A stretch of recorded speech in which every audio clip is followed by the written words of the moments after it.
Dostlar, ötən videoda danışdıq ki, startap nədir və necə qurulur? Bu dəfə isə ən vacib sualın cavabını verəcəyik. Startap ideyasını necə tapmaq olar? Startap ideyası hər şeyin başlanğıcıdır.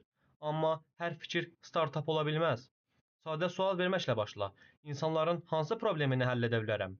Bəs uğurlu ideya tapmaq üçün nə etmək lazımdır? Gəlin 5 addımı nəzərdən keçirək. Addım 1. Problem əsaslı yanaşma.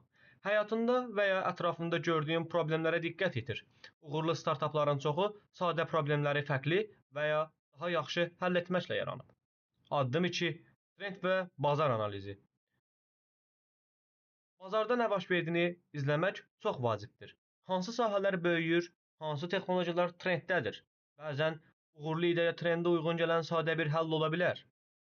Üçüncü addım. Şəxsi təcrübə və ehtiyac.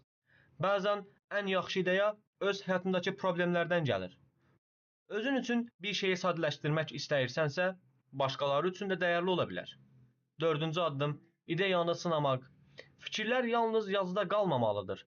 Dostlarınla danış, sorğu keçir. İnsanlardan geri bildirim al. Hətta kiçik bir prototip hazırlayıb test edə bilərsən. Addım 5. Nəhayət sonuncu addım. Yaradıcı yanaşma və fərqlilik. Sadəcə problemi həll etmək kifayət deyil, fərqlilik yaratmaq lazımdır. İnsanlar sənin həllini niyə seçsinlər? Burada kreativ yanaşma və innovasiya önəmli rol oynayır. Qısa xülasə, startap ideyanı tapmaq üçün problemləri analiz et, trendi izlə, şəxsi təcrübənə bax. İdeyanı sınayaraq geri bildirim al və fərqlilik yarat.